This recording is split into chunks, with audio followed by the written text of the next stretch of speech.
কি দারুণ বেরিয়ে আসছে গ্লাস থেকে, জাস্ট ওয়াও, খুব সুন্দর হয়েছে। কতটা নরম আর স্পঞ্জি হয়েছে দেখো, একদম তুলতুলে নরম হয়েছে, জাস্ট ওয়াও।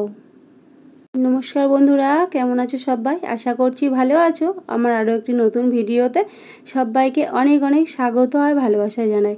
তো আজকে আবারও একটি নতুন ভিডিও নিয়ে চলে এসেছি, আর আজকে একটি রেসিপি ভিডিও নিয়ে এসেছি। একদম অল্প সময়ের মধ্যে আমি আজকে একটা কেক বানাবো, সেটা হচ্ছে গ্লাস কেক। অল্প উপকরণে হলো কেকটা আমি কিভাবে তৈরি করি তোমরা দেখতে থাকো। তো এখানে একটা বড় জায়গা নিয়েছি, বেশ ভালোই একটু বড় জায়গা নিয়েছি। আর এখন নিয়ে নেব এখানে 1 বাটি চিনি। তো চিনিটা এখানে আমি মিক্সচারে গুঁড়ো করে নিয়েছি, এতে করে চিনিটা সহজেই গুলে যাবে। তারপরে লাগবে আমাদের সাদা তেল। তো এখানে আমি একটা কাপ মেপে সাদা তেল নিয়েছি। এই 1 বাটি চিনির জন্য এখানে আমি 1 কাপ পরিমাণ সাদা তেল ব্যবহার করলাম।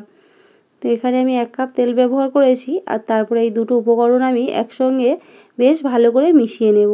এই গ্লাস কেক করতে এতটাই সোজা, যে কেউ বানাতে পারবে জাস্ট একবার দেখলে। গ্লাস কেক করার জন্য এই মিশ্রণটা যেমন খুশিভাবেই গুলি না কেন, ঠিক পারফেক্টভাবেই কিন্তু গ্লাস কেক হয়ে যায়। তো একদমই সোজা আর ইজি বলতে পারো এই কেক। তো এই কেকটা এতটাই অল্প সময়ের মধ্যে হয়ে যায়, তুমি এক সাইডে চা বসিয়ে তুমি এই কেকটা বানিয়ে নিতে পারবে। এখন নেব সুজি। তো যে কাপটাতে আমি মেপে সাদা তেল নিয়েছিলাম, সেই কাপটা মেপে এখানে 1 কাপ সুজি দিয়ে দিলাম। তো এখন সবগুলো উপকরণ একটু বেশ ভালো করে মিশিয়ে নেব। গ্লাস কেক করতে গেলে কিন্তু কোনো ডিম ব্যবহার আমি করব না, এটা একটা নিরামিষ কেক বলতে পারো। খেতে কিন্তু খুব সুন্দর হয়। এখন নিয়ে নেব ময়দা। তো এখানে আমি যে কাপটা মেপে তেল আর সুজি নিয়েছিলাম, সেই কাপটা মেপে এখানে আমি 2 কাপ পরিমাণ ময়দা নিয়ে নিলাম। প্রথমে 1 কাপ নিয়েছিলাম আর এই 1 কাপ নিয়ে নিলাম। তখন সবগুলো উপকরণ আমি বেশ একটু ভালো করে মিশিয়ে নিচ্ছি। এখানে আমি চামচ দিয়ে সব উপকরণগুলো বেশ ভালো মতো মিশিয়ে নিয়েছি। এখন দেব স্বাদের জন্য লবণ। তো এখানে পরিমাণ মতো লবণ দিয়ে দিলাম, আর দেব বেকিং সোডা। তো এখানে একটু অল্প পরিমাণে আমি বেকিং সোডা দিলাম। তো এখানে আমি কোনো বেকিং পাউডার ব্যবহার করিনি। এখন দেব গুঁড়ো দুধ। তো এখানে আমি যে কাপটা মেপে সব কিছু নিয়েছিলাম, ওই কাপেরই হাফ কাপ মেপে গুঁড়ো দুধ। এতে করে কেকের স্বাদটা কিন্তু অনেকটাই ভালো আসে, খেতেও কিন্তু বেশ ভালো লাগে। তাই জন্য আমি একটু এখানে গুঁড়ো দুধ ব্যবহার করলাম। তো এখানে সব কিছু উপকরণ আমি বেশ ভালো করে মিশিয়ে নিচ্ছি। এবার দেব লিকুইড দুধ। তো এখানে আমি 2 কাপ পরিমাণে লিকুইড দুধ ব্যবহার করলাম। যে কাপটা মেপে আমি এখানে সব কিছু ব্যবহার করেছি, সেই কাপেরই 2 কাপ লিকুইড দুধ এখানে ব্যবহার করেছি। তো এখানে এখন সবগুলো উপকরণ বেশ ভালো করে আমি একটা হ্যান্ড ব্লেন্ডার নিয়েছি, মিক্সড করে নিচ্ছি। সবগুলো উপকরণ আমি বেশ ভালো মতো মিশিয়ে নিচ্ছি, যেন একটুও দলা পাকা ভাব না থাকে। তো ঠিক এইভাবে আমি মিশিয়ে নিচ্ছি। এখানে আমাদের বেশ ভালো করে মেশানো হয়ে গেছে মিশ্রণটা।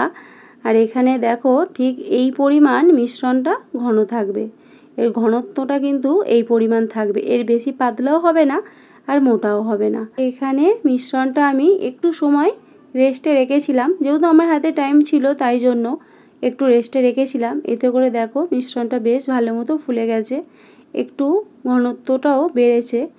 এখানে আবারও একটু আমি এইভাবে মিশিয়ে নিয়েছি। তো এখন কয়েকটা গ্লাস নেব আমি, ঠিক এই মাপের আমি 4টে গ্লাস নিয়েছি।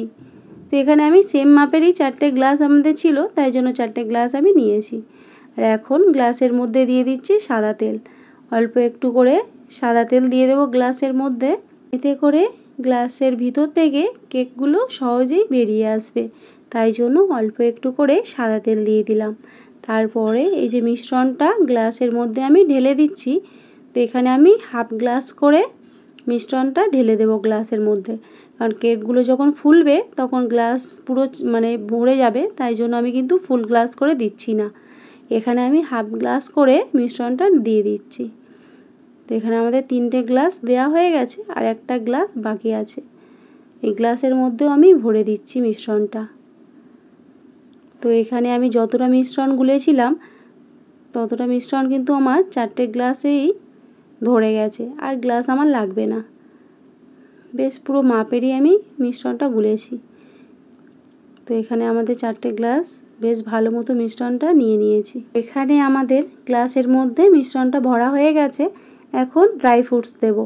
তো আমার এখানে 4 রকমের ড্রাই ফ্রুটস ছিল, তো আমি ছোট ছোট করে কুচি কুচি করে নিয়েছি। সব ড্রাই ফ্রুটস কুচিগুলো আমি একটু করে ছড়িয়ে দিচ্ছি, এতে করে কেকটা কিন্তু খুব সুন্দর দেখতে লাগবে। তো এখানে আমি আলমন্ড বাদাম নিয়েছি, কাজু বাদাম, কিশমিশ আর চীনা বাদাম ছিল। তো 4 রকমের আমি ড্রাই ফ্রুটস এখানে নিয়ে নিয়েছি। তো তোমরা চাইলে এখানে 1 রকমের বাদাম দিয়ে করতে পারবে। আমার কাছে ছিল 4 রকম, তাই জন্য আমি এখানে 4 রকম ব্যবহার করেছি। আর দেখতেও জাস্ট দেখো কত সুন্দর লাগছে। তো এখানে আমি সব গ্লাসগুলো সেমভাবে ড্রাই ফ্রুটস দিয়ে দিয়েছি।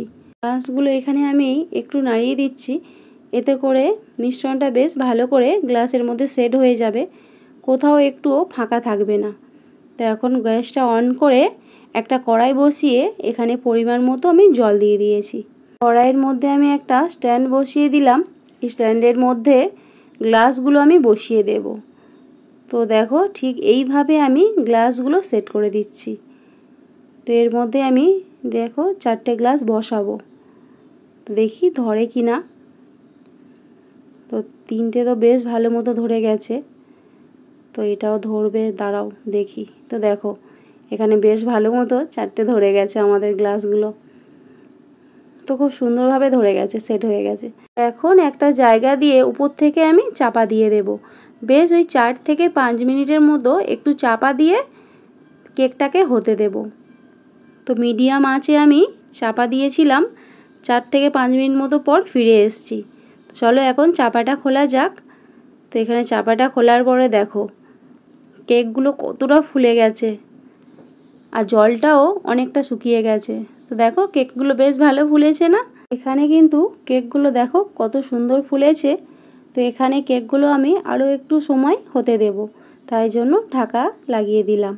তো এখানে আরও 1 থেকে 2 মিনিট মতো আমি চাপা দিয়ে দেব। 2 মিনিট পর আমি ফিরে এসেছি। তো এখানে দেখো কেকগুলো বেশ ভালো মতো ফুলে গেছে, আর জলটা অনেকটাই কমে গেছে। এখন একটা কাঠি দিয়ে আমি ঠিক এইভাবে ঢুকিয়ে দেখছি, দেখো একটুও কাঠির গায়ে লেগে আসছে না, মানে কেকগুলো আমাদের পারফেক্টলিভাবে একদম রেডি হয়ে গেছে। তো দেখতে পাচ্ছ একদম কিন্তু কাঠিটা পুরো পরিষ্কারভাবে বেরিয়ে আসছে। কড়াইয়ের মধ্যে থেকে গ্লাসগুলো আমি এই থালার মধ্যে নামিয়ে নিচ্ছি।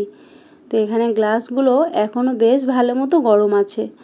এখানে আমি গ্লাসগুলো বা কেকগুলো বলতে পারো একটু ঠান্ডা করে নিই, তারপরে আমি তোমাদেরকে দেখাবো যে কতটা সুন্দর হয়েছে আমাদের এই গ্লাস কেক। তো এখানে কেকগুলো দেখো কত সুন্দরভাবে ফুলেছে, আর কতটা নরম আর স্পঞ্জি হয়েছে দেখো। তো কেকগুলো আমি একটু ঠান্ডা করে নিয়েছি, আর এখন একটা ছুরি নিয়েছি। এই ছুরি দিয়ে ঠিক সাইডগুলো আমি এইভাবে একটু করে ঘুরিয়ে দিচ্ছি, এতে করে কেকগুলো খুব সুন্দর মতো গ্লাস থেকে বেরিয়ে আসবে। তো দেখো এখানে কেকগুলো জাস্ট কত সুন্দরভাবে বেরিয়ে আসছে, আর কতটা পারফেক্টলিভাবে কেকগুলো হয়েছে, জাস্ট অসাধারণ। কি দারুণভাবে দেখো বেরিয়ে আসলো, জাস্ট ওয়াও, কত সুন্দর দেখতে লাগছে দেখো জাস্ট একবার। তো এখানে সেমভাবে সব গ্লাসের মধ্যে থেকে আমি কেকগুলো বের করে নিচ্ছি। জাস্ট দেখো কত সুন্দর হয়েছে আর কত সুন্দর বেরিয়ে আসছে। তো এই কেকগুলো কিন্তু করতে কতটাই সোজা দেখলে, আর অল্প সময়ের মধ্যে কিন্তু হয়ে যায়। তো দেখো প্রত্যেকটা কেক কিন্তু আমার পারফেক্টলিভাবে গ্লাস থেকে বেরিয়ে আসছে, আর জাস্ট অসাধারণ হয়েছে। তো প্রত্যেকটা কেক কিন্তু আমি গ্লাসের মধ্যে থেকে বের করে নিয়েছি। জাস্ট দেখো এখানে কতটা সুন্দর হয়েছে। ড্রাই ফ্রুটসগুলো দেওয়ার জন্য কত সুন্দর দেখতে লাগছে দেখো। তো এখানে কেকগুলো জাস্ট ওয়াও হয়েছে। তো তোমরাও কিন্তু এই রকম কেক অল্প সময়ের মধ্যে বাড়িতে তৈরি করে নিতে পারো। তো ভিডিওটা ভালো লাগলে প্লিজ একটা লাইক করে দিও, আর যারা যারা আমার চ্যানেলটাকে এখনও সাবস্ক্রাইব করোনি প্লিজ সাবস্ক্রাইব করে দিও। পাশে থাকা বেল আইকনটা পুশ করে অলটা সিলেক্ট করে দিও, যাতে করে আমি কোনো ভিডিও আপলোড করলে সবার প্রথমে তুমিই দেখতে পারো। তো এখানে আমি কেকগুলো এখন পিস করে নিচ্ছি। তো দেখো কেকগুলো পিস করার সময়ও কত সুন্দরভাবে পিস করতে পারছি, একটাও কেক কিন্তু এখানে ভেঙে যাচ্ছে না। প্রত্যেকটা কেক কিন্তু আমি পারফেক্টলিভাবে কেটে নিতে পারছি। তো এখানে আমি প্রত্যেকটা কেক দেখো তোমাদের সামনেই কাটছি, কতটা সুন্দরভাবে তৈরি হয়েছে। তো তোমরাও কিন্তু বাড়িতে এইভাবে এইরকম গ্লাস কেক বানিয়ে নিতে পারো। খেতে কিন্তু জাস্ট অসাধারণ হয়েছে। আশা করি তোমাদের সবার ভালো লাগবে। তো এখানে দেখো একটা কেক আমি তোমাকে দেখাচ্ছি, কতটা নরম আর স্পঞ্জি হয়েছে।